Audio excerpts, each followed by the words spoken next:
All right, let's get some details on some of the tools that you use to catch your fish and timber rock. Yeah, I mean, the biggest thing that I had going on the whole week pretty much came down to throwing a swim bait, you know, and I was throwing, this one right here is the 4-inch Coastal 360 Storm swim bait. Okay.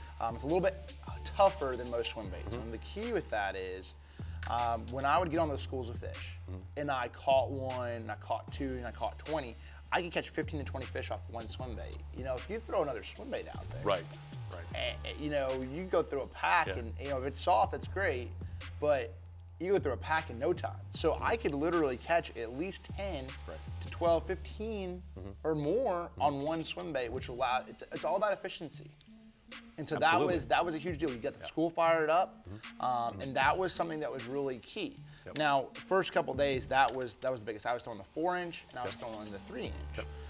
Throwing 12-pound Suffolk Advanced Fluorocarbon, a 6.3 to 1 360 ducket fishing reel, and then my 7-foot medium heavy action Jacob Wheeler Signature Series ducket rod from Ducket Fishing. So that was my combo, and that was the big key early in the week when those fish were really aggressive. You could catch them on that swim bait, you get it out there, and you can catch them almost every single cast. So that was number one. But then number two was the cleanup. Okay, the cleanup. This is the cleanup technique. Okay, the drop shot. All know catches them all over the country. And when the fish started to get fickle, they started not to break up in the schools. And what happened on a lot of those points, they had timber around a lot of those points. So timber on the outskirts of the points. Well, the fish wouldn't be up there on the points anymore. They would be suspended in the timber. So I would go troll around and I would utilize my Lowrance electronics, and I would drop my drop shot. And what I have right here, this is a Morning Dawn, Guggen Baits, drag and drop worm. And I was throwing a size 2 Finesse Nico, VMC Finesse Nico hook. And that was Texas rig. So the key was having that bait Texas rig so I could drop it around in those trees and not get hung up, and those fish would bite it. I set the hook, get them out of there. And then I was throwing a 5/16 ounce tungsten, VMC tungsten drop shot weight, cylinder weight, and then ultimately 8 to 12 pound line. Now, if I was fishing in the brush or in that timber, I would throw 12. So that way I could drop, same sort of deal. It was about efficiency. I could throw 12 and I could get more bites or get more fish in the boat quicker and drop back down there when they were there. If I was throwing 8, I'd have to retie all the time. And so that was something that was really important. Now, rod setup was also really, really, really important because you couldn't go with a typical drop shot rod. You know, you hear a medium light, you're not gonna get those fish in the boat, especially in all that timber. And then what I was using was my 7'2" medium heavy action rod. It has a little bit of a softer tip, but then it goes straight to backbone, so when I set the hook, I could get them out of there.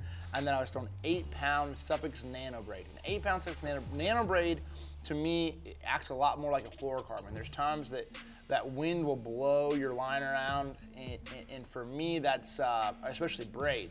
But throwing that light, super light line on the braid allowed me to drop that bait down there, and it would go directly down. And it doesn't have a lot of resistance against it. It's super, super, super small, and that allows that bait to get down there a little bit quicker. Give me a quick tutorial on what you were looking for on your Lowrance electronics. So for me, it really came down to, I was looking for places that the water had dropped, okay? So I was looking for places that were either in the current or close to current. And what I mean by that is it wasn't like a river, like rushing current. You know, you look at a stream or anything like that, but there's always current in the lakes.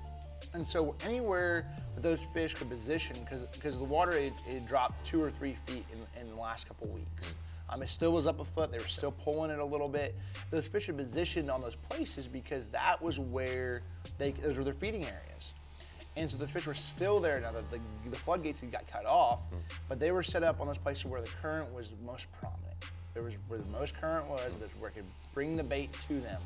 And so that's what I started really paying attention to. Obviously the main points were gonna have more current that would flush over those, where those fish could sit on the front edge of those points and be waiting for the bait to come over to them. So that was number one. And then number two, it came down, I was looking for places that had clear spots in the timber. I actually caught quite a few of my fish on trees as well, on cedar trees. And cedar trees have a little bit more cover. They're a little bit bigger, rather than just a regular standing timber that, you know, and Table Rock's a fairly old lake. So it doesn't, in the timber, if you have a straight up pole timber, it's not gonna harbor a lot of fish. When you have a big cedar tree, it's almost like a big brush pile.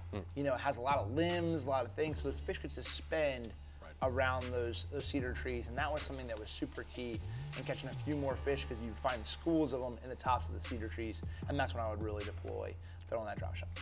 All of those things added up to the numbers that established records that I'm not sure will ever be broken. I have a hard time imagining that there's ever going to be another 129-pound day anywhere. But what a week for you. The bottom line is that this is the most important number of all. Absolutely. Number one, you got one of those red and silver trophies. That's what it came down to this year. You know, that was my goal going into the year, be one of 8 guys to say, hey, you won one of the Bass Pro Tour trophies in the first inaugural year. You know, I couldn't be happier. It was a great time. Lots of fun to witness. Congratulations again. Thank you.